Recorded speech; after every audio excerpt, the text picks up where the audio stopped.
Halo, Shalom Smart People. Kita berjumpa lagi di dalam konten Jesus Way kali ini, di mana di dalam konten yang sebelumnya saya ada membahas bagaimana awal mula Raja Saul terpilih menjadi raja yang memimpin rakyat Israel. Nah, kita tahu awal mulanya bahwa rakyat Israel ini menyatakan ketidakpuasannya ketika dipimpin oleh hakim-hakim. Di mana sebenarnya pemilihan hakim-hakim itu adalah atas kehendak Allah.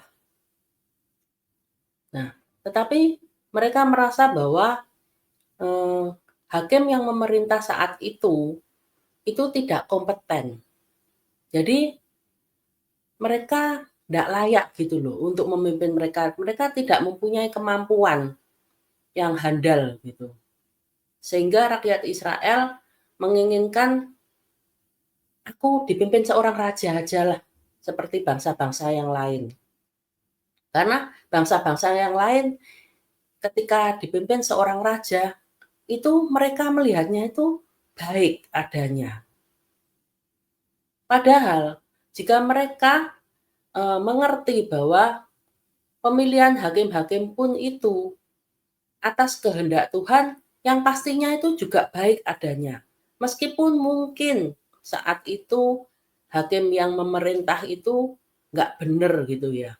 Tetapi bukan menjadi alasan untuk rakyat Israel ini meminta kepemimpinan yang lain, di dalam bentuk yang lain. Mereka harusnya bisa mengajukan kepada Tuhan, "Tuhan, gimana ini? Hakim-hakim ini yang memerintah ini kok seperti ini? Mereka nggak benar ini tingkah lakunya. Bagaimana kita bisa dipimpin oleh hakim yang seperti ini?" Mereka bisa mengajukan istilahnya usulan atau mungkin protes lah ya, apa namanya, sama Tuhan itu. Nah, nanti di situ Tuhan pasti akan menjawab gitu loh. Seharusnya itu yang dilakukan oleh mereka. Tetapi karena mereka mengambil keputusan sendiri, mereka sudah bertekad dengan bulat bahwa nggak bisa kita dipimpin seperti ini. Harus ada seorang raja. Ya sudah, Tuhan sambut keinginan rakyat Israel itu. Sehingga terpilihlah Raja Saul untuk memimpin. Meskipun bukan itu rencana awal. Nah, dalam kehidupan ini pun juga kadang mungkin ada orang-orang yang menolak pasangannya atau menolak mimpin atasan yang ada di kantornya, pemimpin rohani atau gembala yang ada di dalam komunitasnya. Karena mereka merasa bahwa ini udah nggak bener ini, nggak bisa ini, apa namanya, aku itu melanjutkan hubungan. Bisa aja ya, apa namanya, kalau seumpamanya pasangan itu sama-sama keyakinannya sama, bisa aja mereka ketika konseling gitu ya, mereka diberitahu oleh hamba Tuhan, ya apa yang dipersatukan oleh Allah tidak boleh dipisahkan oleh manusia. Ini yang terbaik, apa namanya. Tetapi ketika beda ketika salah satu itu berbeda keyakinan. Mungkin ada seorang anak Tuhan yang menikah karena cinta, meskipun tahu berbeda keyakinan, tapi tetap melangkah. Dan akhirnya pada satu titik karena berbeda keyakinan, mungkin ada pertengkaran demi pertengkaran, nggak cocok, mungkin suami atau istrinya ini yang mempunyai keyakinan yang berbeda ini melakukan hal-hal yang nggak baik gitu ya, sehingga memutuskan untuk berpisah dengan alasan, "Oh, nggak apa-apa aku pisah, karena ini kan berbeda keyakinan." nggak masalah kan, berarti kan, ini nggak sah di hadapan Tuhan. Atau mungkin ketika kita masuk di dalam sebuah komunitas, kita itu berpikir bahwa, "Oh, aku waktu itu masuk komunitas itu cuma ikut-ikutan temen kok." Bukan bukan keinginan hatiku sendiri, waktu itu awalnya ya iseng-iseng aja. Tapi ketika, diajak terlibat lebih jauh, mungkin di dalam melayanin dan ada gesekan, benturan, akhirnya dia memutuskan mau keluar. Karena dia merasa nggak masalah, karena itu bukan yang Tuhan tetapkan.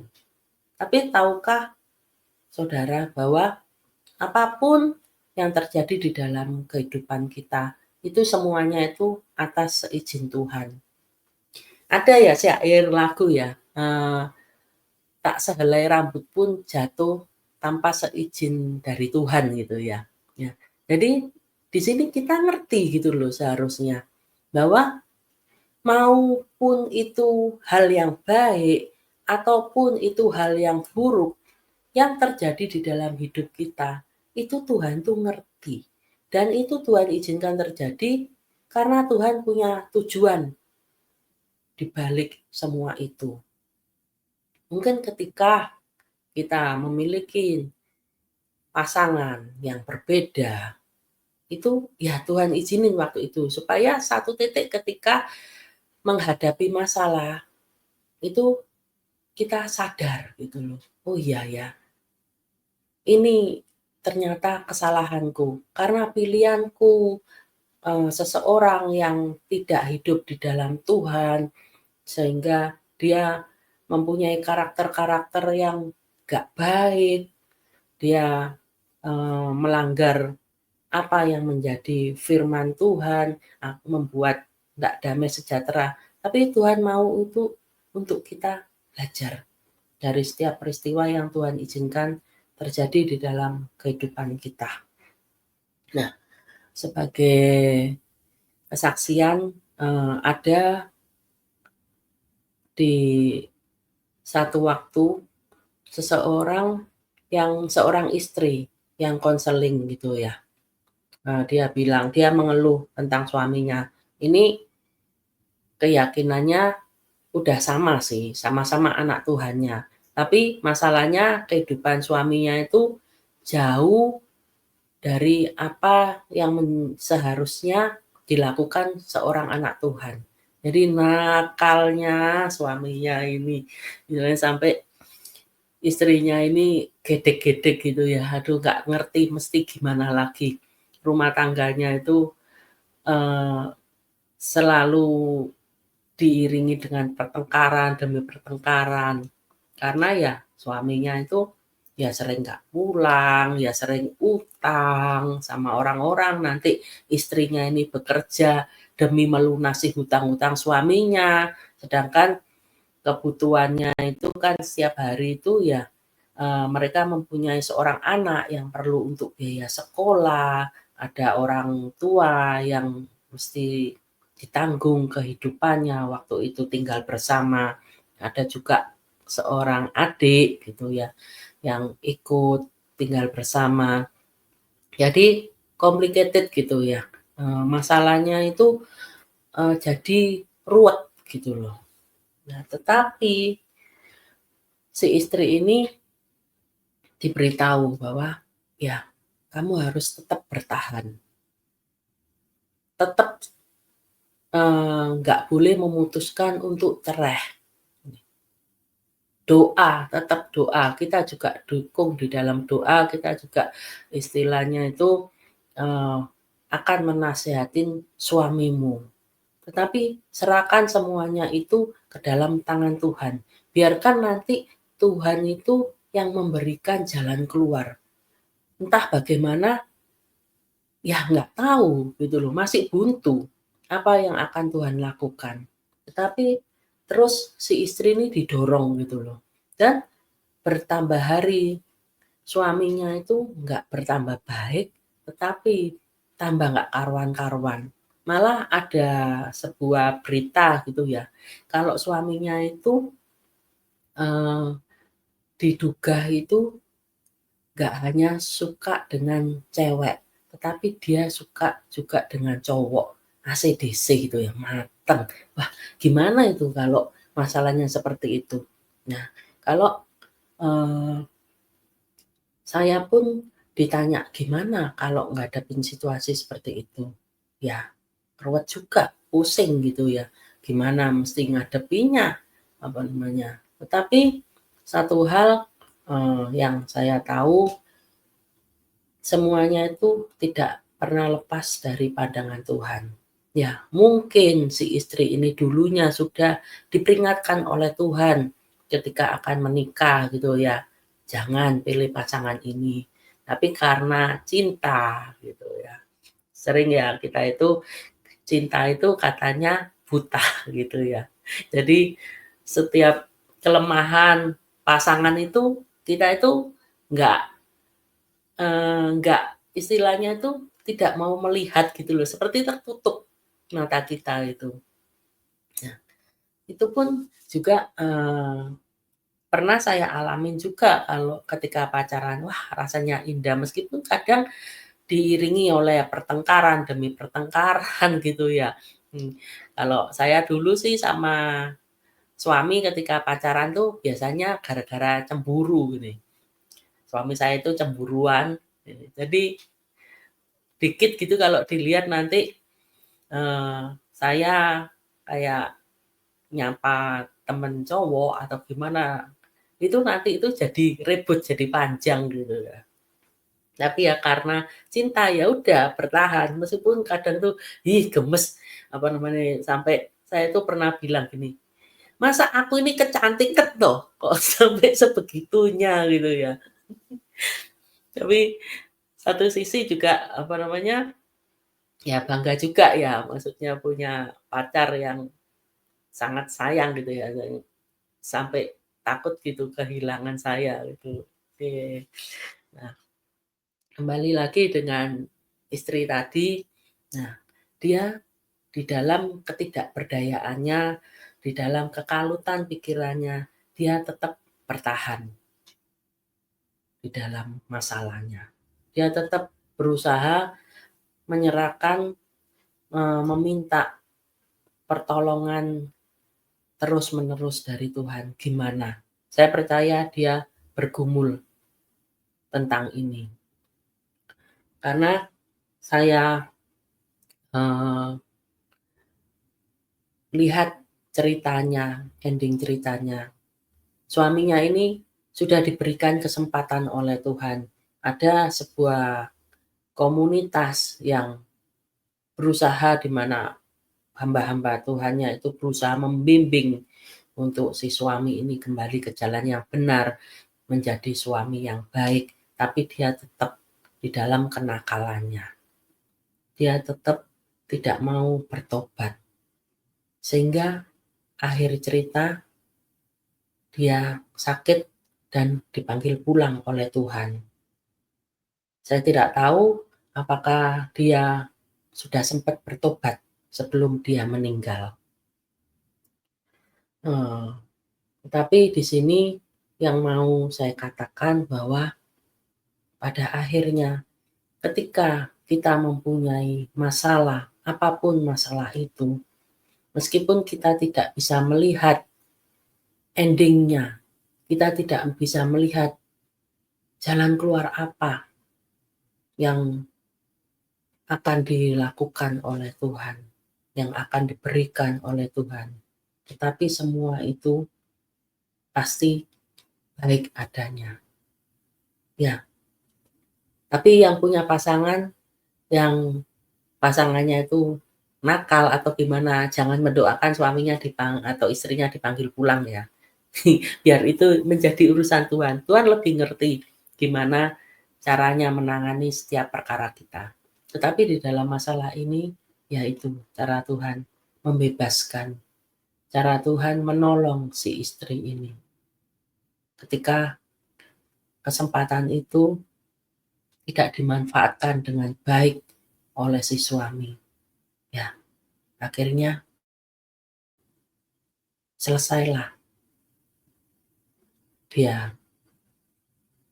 Dan si istri ketika suami dipanggil pulang, dia terbebas dari masalahnya. Dan saya melihat dia juga melayani gitu ya. Karirnya semakin meningkat karena dia udah nggak terbeban lagi dengan masalah yang buat dia itu sangat berat waktu itu. Nah, jadi apapun mungkin saat ini juga kita mengalami problem di dalam sebuah komunitas. Ya, biarkan tangan Tuhan aja yang bekerja. Biarkan Tuhan yang menyelesaikan. Tugas kita cuma taat dan melakukan apa yang menjadi bagian kita. Nah, di sini Raja Saul dipilih meskipun dia adalah suku yang paling kecil, tetapi dia mendapat anugerah dari Tuhan untuk memimpin suatu bangsa yang besar. Ya. Cuma meskipun kecil, suku Benyamin ini mempunyai sesuatu yang spesial. Dia, mari kita lihat di dalam Kejadian 49 ayat 27 ya. Di situ akan terlihat. Nah, saya akan bacakan. Benyamin adalah seperti serigala yang menerkam. Pada waktu pagi ia memakan mangsanya, dan pada waktu petang ia membagi-bagi rampasannya. Ini adalah doa berkat yang diberikan oleh Yakub, di mana Yakub mendoakan setiap anak-anaknya. Dan ini doa Yakub untuk Benyamin. Nah, Benyamin ini mempunyai suatu kelebihan karena keberanian dan kemampuannya untuk berperang. Jadi kita enggak usah istilahnya menjadi minder gitu ya, menjadi nggak percaya diri. Meskipun mungkin sama seperti Saul ini, dia merasa bahwa, oh aku ini dari suku yang paling kecil, dari kaum yang hina. Tetapi bukan itu yang dilihat oleh Tuhan. Tuhan tahu setiap kelebihan kita, setiap kelebihan anak-anaknya. Nah, di sini bukan suatu kebetulan, karena ya yang terbaik saat itu untuk memimpin rakyat Israel, ya Saul ini. Dari suku yang memang mempunyai kemampuan untuk berperang, dari parasnya pun dia juga memenuhi syarat gitu loh, memenuhi kriteria yang diinginkan oleh rakyat Israel. Dia tinggi, paling tinggi di antara bangsa itu. Jadi sesuatu yang tidak dimiliki oleh yang lainnya. Sehingga dia bisa diterima rakyat Israel bersukacita menerima Saul. Nah, tetapi kita lihat bahwa Saul yang awalnya tidak pede, tidak percaya diri ketika dipilih untuk memimpin bangsa yang besar. Pada akhirnya dia melakukan kesalahan dengan memberontak apa yang menjadi kemauan Tuhan. Nah, kenapa seperti itu? Di sini saya lihat bahwa Saul ini tidak siap secara mental ketika dia dipilih untuk memimpin bangsa yang besar. Nah, jadi ketika kita mendapatkan suatu promosi dari Tuhan, kita itu harus waspada, kita harus hati-hati. Ya, benar. Kadang ada kekhawatiran di dalam kita, mampu enggak ya? Bisa enggak ya? Tapi kalau Tuhan sudah pilih, ya Tuhan tahu kalau kita mampu. Cuma supaya kita itu ketika di dalam penyertaan Tuhan, kita pasti akan mengalami kejayaan gitu ya. Supaya kita itu ndak melenceng akhirnya jatuh di dalam dosa, itu kita itu harus mempunyai hubungan yang kuat dengan Tuhan. Di sini saya lihat Saul itu hatinya tidak berpaut erat kepada Tuhan, sehingga dia terseret. Kalau saya pernah diberikan sebuah pembelajaran ya, bahwa manusia itu seperti ada timbangan gitu ya. Jadi yang satu ini manusia roh, nah yang satu ini daging, daging kita. Nah, ketika kita hubungan kita itu kuat sama Tuhan, nah di situ manusia roh kita itu akan naik gitu loh. Kedagingan kita itu turun. Tetapi ketika kita tidak menjaga hubungan dengan Tuhan, dengan mudahnya itu nanti manusia roh kita ini yang tenggelam, kedagingan kita itu yang naik gitu. Jadi betapa pentingnya untuk kita itu menjaga hati kita, untuk kita menjaga hubungan kita dengan Tuhan. Karena kita lihat bahwa Saul ini mengalami situasi yang seperti ini. Jadi ini adalah suatu pembelajaran yang bisa kita pelajari di dalam Alkitab. Juga kalau di dalam kehidupan nyata, kita sering dengar ya bahwa ada seseorang yang ketika dipromosikan, naik jabatan, eee, ke posisi yang lebih tinggi, hatinya mulai berubah. Dia yang tadinya rendah hati, suka nyapa, kalau, eee lewat gitu ya, terus papasan dengan orang, "Halo, selamat pagi, selamat siang, selamat sore." Tapi ketika dia naik jabatan, gengsinya mulai naik. Ketika dia berpapasan, dia melihat orang yang berpapasan tuh seakan-akan kayak, mungkin lagi wajahnya muram gitu ya, karena dia kalut apa-apa, tetap disikapi itu bahwa dia tidak ramah gitu, sehingga orang ini nggak mau nyapa gitu ya. Atau bisa juga, ketika kita mendapatkan kesempatan gitu ya, untuk, eee, istilahnya punya peluang gitu loh, punya peluang bisnis gitu ya, tawaran demi tawaran bisnis. Kita itu jadi ndak bijaksana lagi di dalam memilih mana yang perlu diambil, mana yang ndak perlu diambil. Setiap peluang yang datang tuh diambil semua.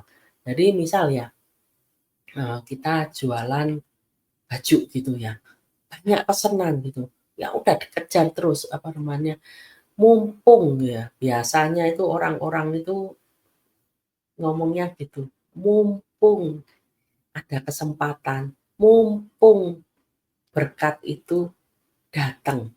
Jadi akhirnya diambil, kalau bisa itu ada waktu 24 jam, ya 24 jam itu ya, apa namanya, kita bekerja gitu. Sehingga akhirnya mempengaruhi hubungan pasutri, rusak gitu ya. Hubungan suami istrinya karena terlalu sibuk sehingga tidak memperhatikan pasangannya, sehingga protes nantinya pertengkaran demi pertengkaran. Berkat yang seharusnya itu menjadi sebuah kebahagiaan, tetapi akhirnya malah menjadi bencana. Nah, juga bisa bisa kita lihat bahwa di dalam kehidupan ini banyak orang itu yang, tidak menyadari bahwa berkat itu kan dari Tuhan ya. Kalau kita misalkan misalkan ya, kalau hari ini ada tawaran 10 gitu ya, tawaran bisnis 10, tapi kita mampunya itu cuma ngerjain 5. Itu meskipun kita ngerjain 5, kalau jatah kita dari Tuhan itu nantinya itu 10, maka besoknya itu kita akan mendapatkan yang 5 itu, yang 5 lainnya itu. Tetapi ya ini problem. Saya pun juga sering terjebur gitu ya di dalam masalah ini gitu. Cuma akhirnya karena saya diberikan bimbingan, makanya penting ya ketika kita mendengarkan firman yang di-sharing-kan, kita mendengarkan ibadah, kita istilahnya itu memperhatikan apa yang pemimpin rohani kita katakan, itu tuh bekal buat kita gitu loh. Supaya kita itu ketika salah, kita itu ngerti, "Oh, salah aku." Sehingga kita itu bisa berputar gitu ya, berputar kembali. Nah, Saul ketika dia diangkat Tuhan dan penyertaan Tuhan itu membuat dia menjadi manusia yang super. Ya memang awalnya dia mempunyai kepandaian gitu ya, kemampuan untuk berperang. Ditambah penyertaan dari Tuhan menjadikan dia sebuah pribadi yang luar biasa. Perang kemana menang, perang kemana menang. Pokoknya setiap Saul taat sama Tuhan, kemenangan itu pasti didapatkan.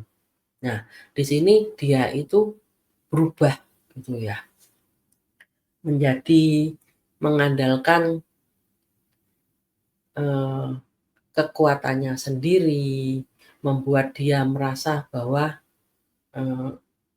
dia itu mampu, punya kemampuan untuk memutuskan segala sesuatunya.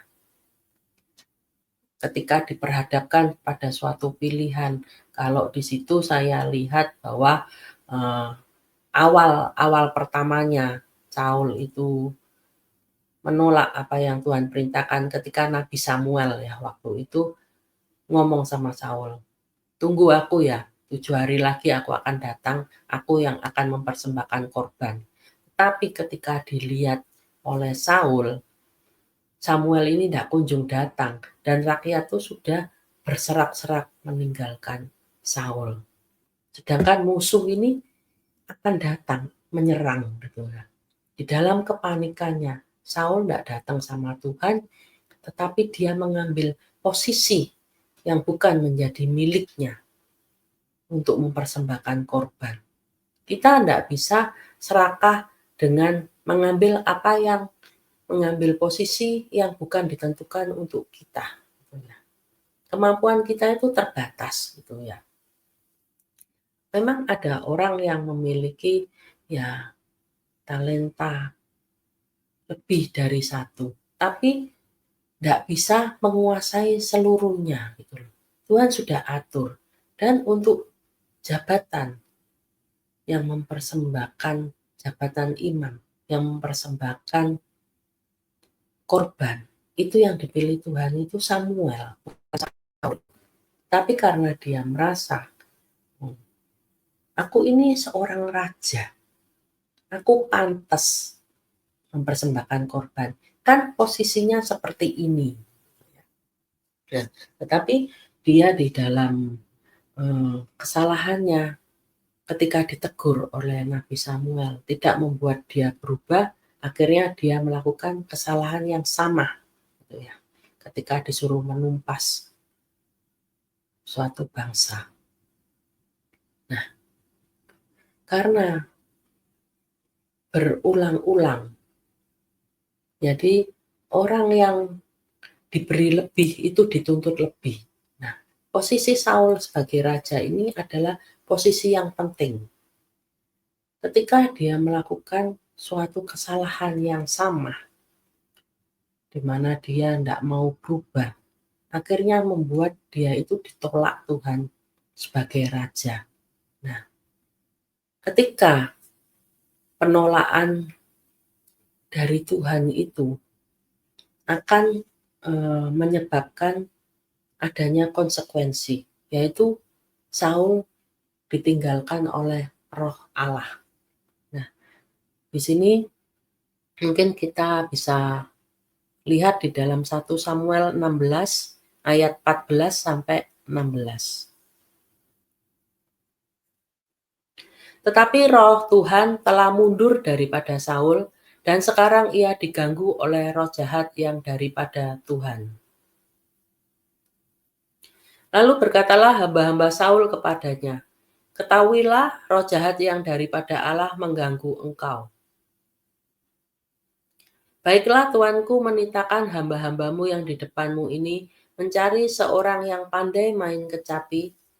Apabila roh jahat yang daripada Allah itu hinggap padamu, haruslah ia main kecapi, maka engkau merasa aman.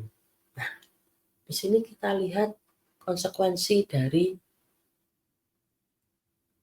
roh Allah yang meninggalkan Saul. Roh jahat itu yang masuk. Jadi ketika roh Tuhan keluar, udah pasti roh jahat itu yang masuk, yang mengganggu. Dan ini sangat mengganggu kehidupan Saul. Sehingga hamba-hambanya itu tergopoh-gopoh mencarikan solusi. Bagaimana caranya untuk mengatasi permasalahan yang timbul akibat roh jahat ini. Nah, akhirnya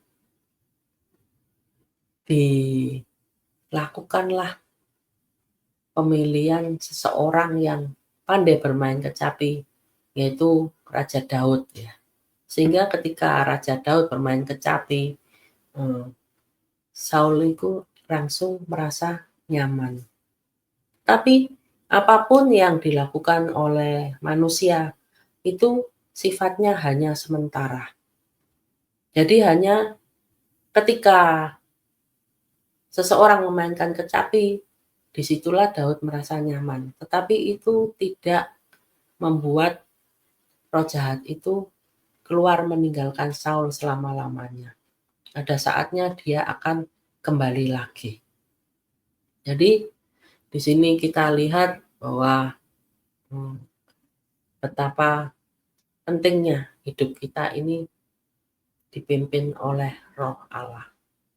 Nah, banyak kita sendiri bisa merasakan ya, ketika kita memberontak apa yang menjadi maunya Tuhan, kita akan merasakan tuh seakan-akan kita tuh jauh ya dari Tuhan itu. Seakan-akan hidup kita itu nggak ada penyertaan dari Tuhan. Maka di situ itu akan mulai timbul pikiran-pikiran jahat gitu ya. Misal orang yang tadinya itu hitung-hitungan, pelit, maka ketika dia tidak melaksanakan apa yang menjadi perintah Tuhan, itu pelitnya itu muncul lagi. Ketika ada orang yang membutuhkan pertolongan, itu dia enggak punya belas kasihan lagi. Jadi betapa kerugian yang terjadi itu ada di dalam pihak kita. Di sini tetapi Tuhan itu enggak tinggal diam. Tuhan itu sediakan penolong untuk menolong kita keluar dari kesalahan kita. Saul diberikan Tuhan penolong, yaitu Nabi Samuel, di mana dia menuntun Saul, dia mengkoreksi Saul ketika dia melakukan hal yang salah. Nah, makanya ketika kita mempunyai seseorang mungkin pembimbing rohani, dikatakan bapak rohani, gembala, atau apapun lah orang-orang yang menyayangi kita gitu ya. yang ketika kita salah gitu, kita itu ditegur gitu loh, "Eh, kamu ini salah loh." Tapi karena kita itu nggak merasa salah, karena kita itu kekeh gitu loh dengan kesalahan kita. Kita itu sering nolak gitu. Saya dulu juga, awal-awal Tuhan kirimkan senior pastor saya untuk membimbing saya, itu saya itu nggak setuju pada awalnya. Karena saya merasa bahwa, mmm, ini nggak bener gitu loh. Saya salah paham ya, kesalahpahaman yang, eee, terjadi waktu itu saya berpikiran negatif. Sehingga saya menolak, sampai pada akhirnya Tuhan sendiri itu yang menyingkapkan gitu loh, apa yang menjadi kesalahan kita. Untungnya saat itu, saya itu, eee, mau nurut gitu loh sama Tuhan. Nah, jadi setiap kita, ketika kita mau berubah gitu ya, itu kalau nggak, eee, istilahnya ada campur tangan Tuhan di dalamnya, pertobatan kita itu hanya sementara aja, jadi nggak langgeng gitu loh. Jadi betapa pentingnya untuk kita itu selalu dengar-dengaran sama Tuhan. Jadi ketika, eee, kita udah nggak mau lagi dibimbing, maka kita nggak mau lagi melakukan firman Tuhan, maka Tuhan itu yang akan mengingatkan kita, akan dikirim ya. Kalau dari si A ini memang kita menolak ya, nanti ada orang lainnya yang akan dikirim oleh Tuhan gitu ya. Atau melalui, khotbah-khotbah atau bagaimanapun. Tuhan ndak kurang cara gitu loh, asalkan kita mau. Tetapi jika kita itu nggak mau, kita tetap kekeh di dalam kesalahan kita, ya pada satu titik Tuhan itu akan membiarkan kita. Saul pun dibiarkan Tuhan ketika Samuel sudah mengingatkan dia di dalam kesalahannya, bagaimana dia itu sudah, memberontak terhadap perintah Tuhan. Tetapi Saul ini tidak merasa bahwa dia itu salah, karena dia mempunyai alasan di balik setiap tindakannya gitu ya. Nah, ini yang menjadi celaka gitu ya, buat seseorang yang suka berbantah, seseorang yang suka memiliki alibi gitu loh. Dia ndak akan pernah merasa bahwa dia itu benar-benar salah gitu. Dan Saul pun ketika Samuel mengatakan bahwa Tuhan telah menolak dia dan kerajaannya itu akan terkoyak gitu ya. Saul ini tetap loh memerintah selama 40 tahun. Jadi nggak langsung gitu ya, nggak langsung lepas gitu jabatan raja dari Saul. Masih ada waktu yang berjalan. Nah, tapi ini sesuatu yang berbahaya gitu ya buat kita seharusnya. Jadi ketika kita mau melakukan sebuah kesalahan gitu ya, memberontak terhadap firman Tuhan, tetapi Tuhan itu tetap berkati loh pekerjaan kita. Tuhan itu seakan-akan tuh tetap loh penyertaannya itu, eee, kemurahannya itu tetap melingkupi hidup kita. Itu sangat berbahaya gitu loh. Di sini Saul pun itu juga, dia nggak nyadar gitu loh, bahwa apa yang Tuhan ucapkan itu pasti akan terjadi di dalam kehidupannya. Dia tetap tidak, eee, menerima apa yang menjadi keputusan Tuhan. Nah, di sini kan sudah di-warning ya sama Samuel bahwa dia akan pasti digantikan oleh raja yang lain. Tetapi ketika suatu saat, Daud datang dan Daud ini ketika memimpin sebuah peperangan, dia menang terus gitu ya. Saul ini jadi sebel gitu ya, jadi benci. Mungkin saya akan bacakan sedikit, di dalam 1 Samuel 18 ayat yang ke-6 sampai ke-9. Di mana ya, tetapi pada waktu mereka pulang, nah di sini Saul sama Daud itu sama-sama, pulang dari peperangan gitu ya. Ketika Daud kembali sesudah mengalahkan orang Filistin itu. Nah di sini yang maju ke dalam medan peperangan tuh Daud gitu ya. Saul nggak langsung terjun gitu ya.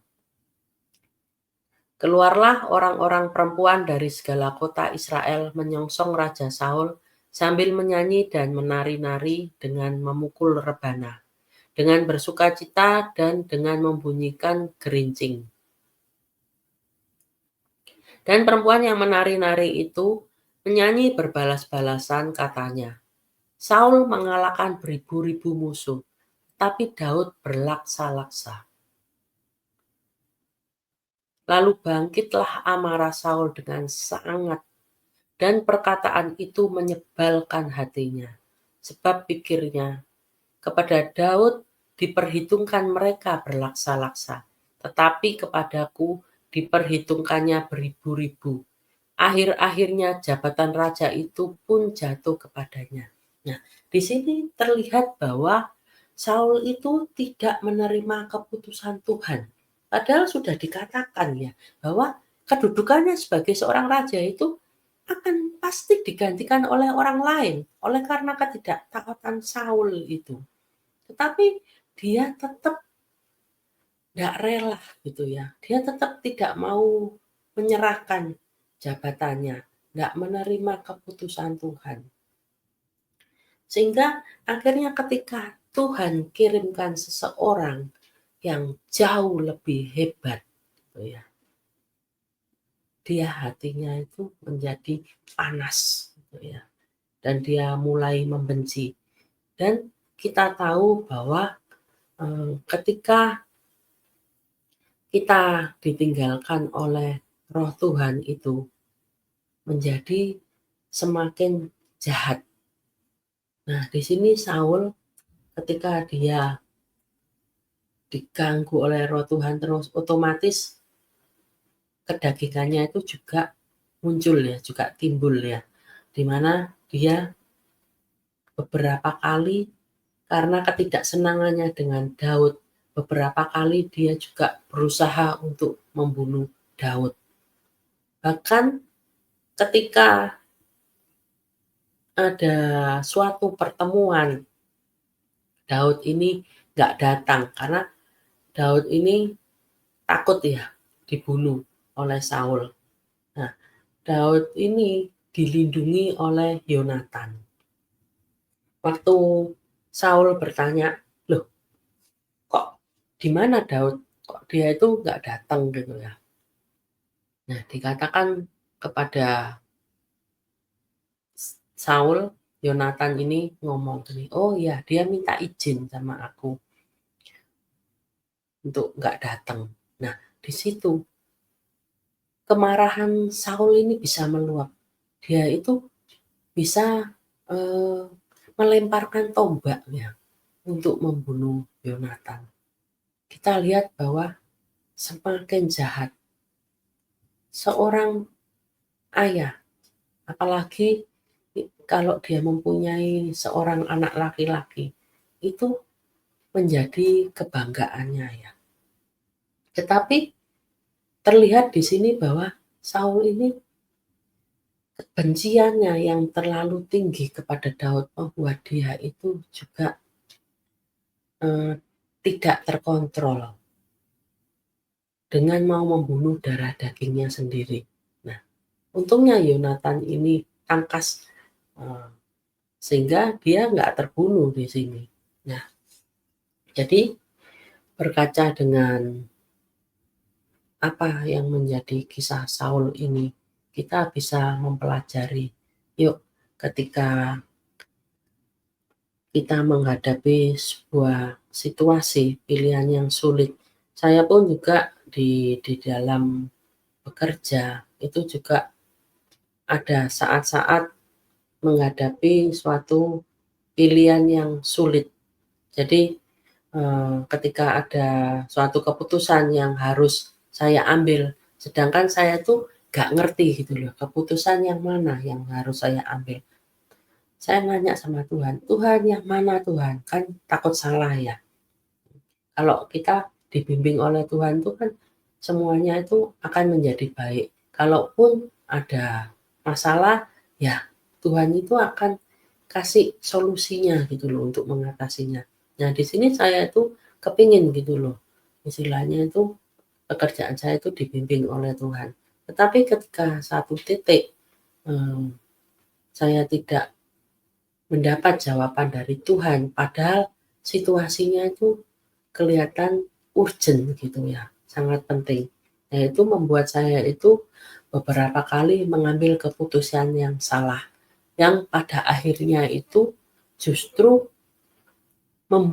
membuat saya itu mengalami kerugian, mengalami hal-hal yang tidak baik akibat keputusan yang saya ambil sendiri. Jika Bapak, Ibu, Saudara saat ini sedang diperhadapkan dengan suatu pilihan yang sulit, tetap bawa ke hadapan Tuhan. Tetaplah tunggu jawaban dari Tuhan. Kalau seumpamanya bingung, mungkin kita bisa mendatangi pembimbing rohani kita atau gembala kita, seseorang yang menurut kita itu berkompeten gitu ya di bidangnya itu ya. Mungkin kita bisa mendapatkan jawaban Tuhan dari apa yang mereka sampaikan. Tetapi jangan mengambil keputusan sendiri. Apalagi ketika kita sudah mengambil keputusan yang salah, tetapi kita itu tetap kekeh gitu loh di dalam kesalahan kita. Kita enggak mau digoyang gitu ya, supaya keluar dari kesalahan kita. Itu sangat berbahaya sekali, karena akan membawa kita di dalam kehancuran.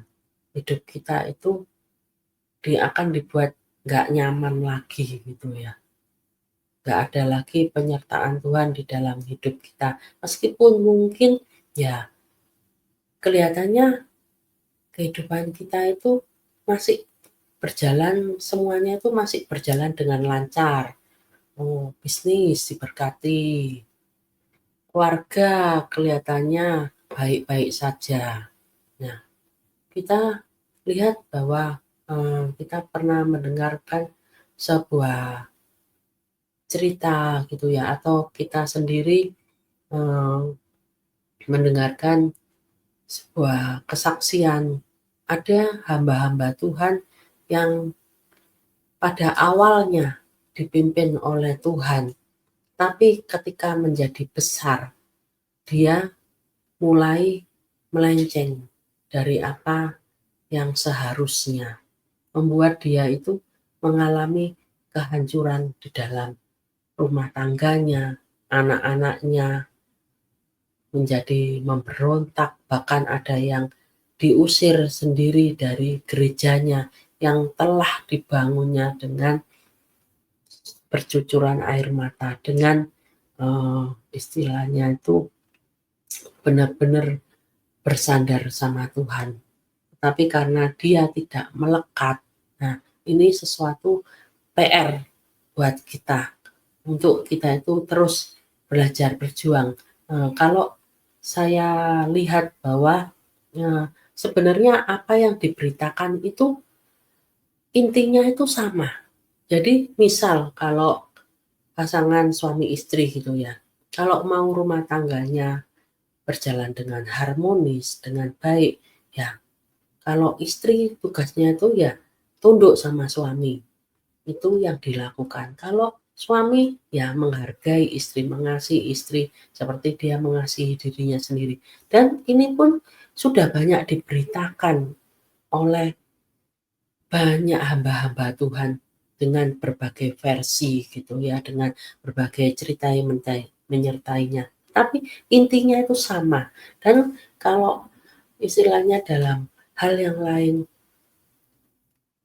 orang yang menabur akan menuai. Nah, di situ itu semua itu intinya ya berpautnya itu ya tentang itu aja. Tetapi herannya kita itu nggak banyak yang bisa lolos gitu loh untuk mempraktekannya. Karena di sini saya melihat bahwa segala sesuatu itu ada tingkatannya, ada proses untuk kita mencapai suatu tingkatan-tingkatan tertentu. Saya itu guyonannya gitu ya, kepinginnya itu kan percaya penuh sama Tuhan ya, tetapi ada saat-saat di mana diperhadapkan dengan sebuah situasi dan kondisi membuat kepercayaan saya itu runtuh gitu ya. Saya kurang percaya lagi karena melihat apa yang ada di depan mata, tidak melihat apa yang dilihat oleh Tuhan. Nah, saya guyonannya itu kalau di dalam rumah itu kan mesti ada saklar lampu ya, itu on off gitu ya, on untuk menyalakan, off untuk mematikan. Nah, kepinginnya itu saya itu ya, tingkat kepercayaan saya itu, kalau ada saklar gitu kepinginnya tak on-in gitu ya. Jadi supaya itu nggak runtuh gitu ya, nggak mati gitu. Rasa percaya saya sama Tuhan itu. Tetapi nggak bisa, semua itu harus diperjuangkan gitu ya. Ada proses yang harus kita lewati, tangga demi tangga yang harus kita naiki, supaya kita ada di dalam posisi di mana kita semakin bertumbuh dan bertumbuh. Dan pada akhirnya kita itu tetap berada di dalam jalan-jalan Tuhan. Di sini saya harap teman-teman juga terus berjuang gitu ya dalam menghadapi, kita tidak bisa menolak setiap badai yang datang gitu. Tetapi bersama Tuhan pasti kita bisa melewatinya dengan baik. Nah, jadi jangan pernah menyerah. Yuk kita tetap semangat, tetap dengar-dengaran dengan Tuhan, maka semuanya akan indah pada waktunya. Terima kasih. Hari ini saya sharingkan, semoga teman-teman bisa mendapat hikmah dari kisah Raja Saul ini. Tuhan Yesus memberkati.